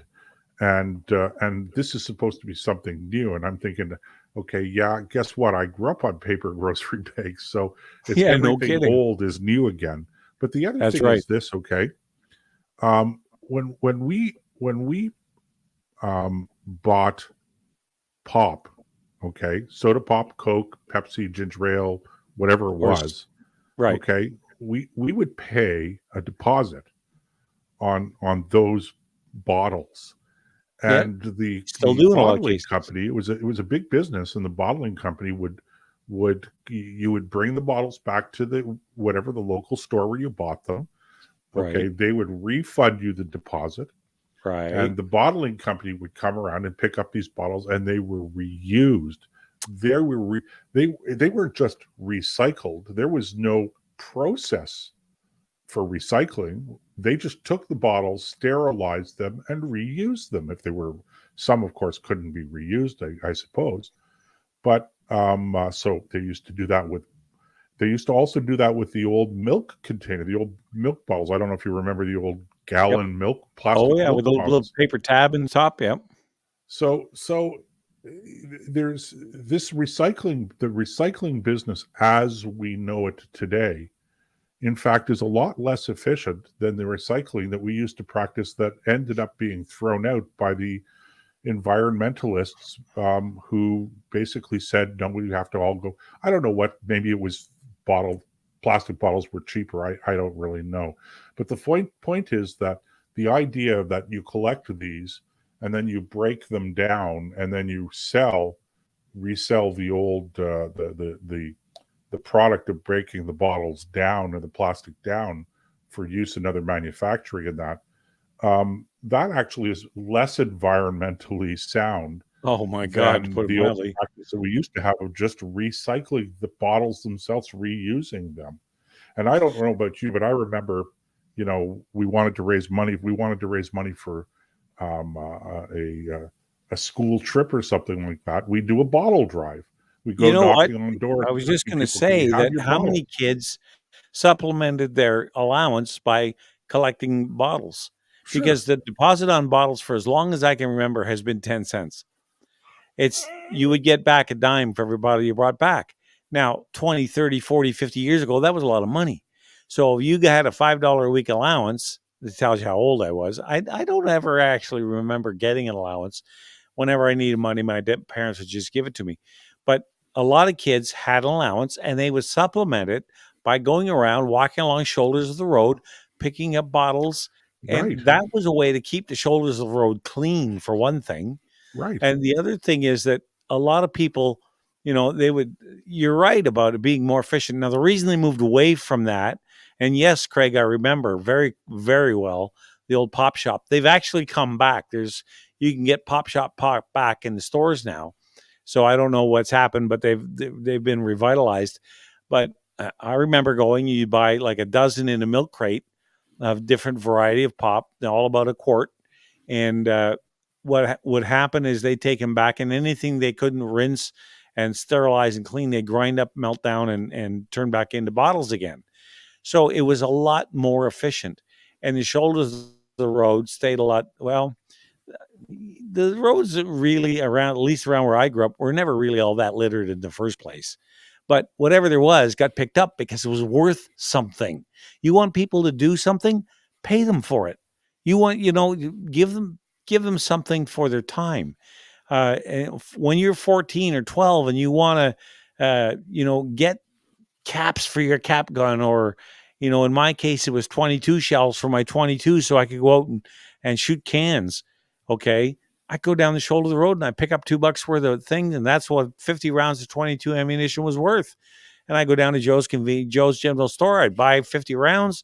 Nobody asked me any questions.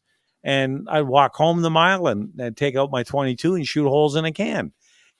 And that's how I funded it, was by picking up these bottles laying on the shoulder of the road. So you're right. It was a lot more efficient. And I could spend hours talking about the nonsense. I didn't know that.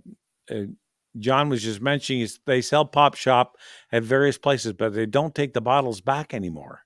Well, Interesting. because nobody reuses the bottles. Well, You first of have all, we to don't really you need to recycle glass. We're not no, but running out of this is what silica. this is what they do. I mean, you put your glass in the recycle bin, and they say, put it in the recycle bin, don't put it in the landfill. Look, I get it, but I never used to put glass bottles in the recycle bin. I mean, in the garbage, See, I I should don't say. get it Okay, because I used to. Glass is one of the most safe inert substances you can put in the ground. It doesn't pollute.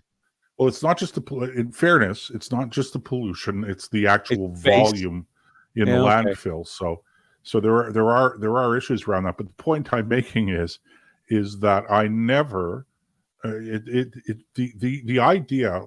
Listen. Let me put it this way, okay? I've thrown out.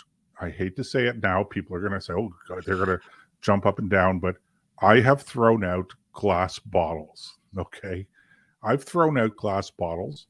I don't always throw out glass bottles in the put them in the recycle bin. And you know, if I happen to have a glass bottle for whatever reason, and I'm at the local gas station filling up, and I'm throwing my garbage out, you know, if I have to look longer than 2 seconds where I'm throwing it out, it's going in the garbage. It's not going in the special recycle bin for glass and cans or whatever. Well, it all ends up in the same place anyway. So my point is this, okay? Until whoever made the decision to stop with the bottle deposit system that we were using, until that time, I never threw out a glass bottle because I'd get money back for it, and it was a deposit. And the government didn't have to have anything to do with it.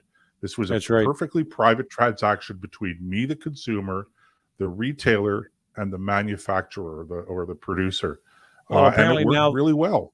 The only place now that pays for your returns are the beer, wine, and aluminum cans. Yeah, and what do they do?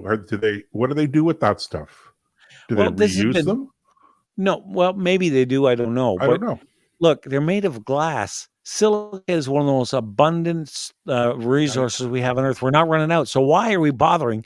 You know what? If you go back to the incineration model that I was talking about before, one of the ingredients in it is glass. Now, I won't go into the technical details, but the byproducts, you mean? No, it was in very much a part of the system, because glass has this very unique characteristic. It does not crystallize when it changes state. That's why you can see through it. So if you have a plate glass window, they put lime in it. If you have crystal, they put lead in it. Marbles, they put paint in it, but you can see through the stuff. So it's probably the safest place to put things other than radioactive that you don't want in the environment. So if you have your heavy metals, your zinc, your arsenic, and all that stuff encased in glass, it's completely safe. And like I said, we don't have time to get into the technical side of this as far as how those incinerators work. But if you just threw them in the garbage, they grind them up in a shredder before they hit the incinerator. And that glass that goes in there is the heart of the system. And maybe next week, or if you prompt me, I'll give you a little bit more information on how that works if the listeners are interested to find out how that whole process works. But I'll tell you, it would solve so many problems, and this is one of them. Well, another 2 hours gone, Nick. What can I say? Joseph, it's always a blast. It's always a blast. We have what a do you way expect? What do you expect when we're on blast to the radio? Yeah, that's right. What do you expect? You know, that you got me on that one. When I said it, I wasn't thinking of that. So we have to thank John for that one. Blast the radio. Well, you're going to have a blast at Blast the Radio. All right, folks, that wraps it up for us here tonight. I want for Tom and Joseph, I want to say good night, and we'll see you all next week right here. And bring a friend or 5, and sit back and enjoy the show and join in if you want to. We'll see you all then. In the meantime, ubiqueritas et amor, Deus, CBS. Good evening, God bless. Don't let anything disturb your peace, and may you have a fair wind and a following sea.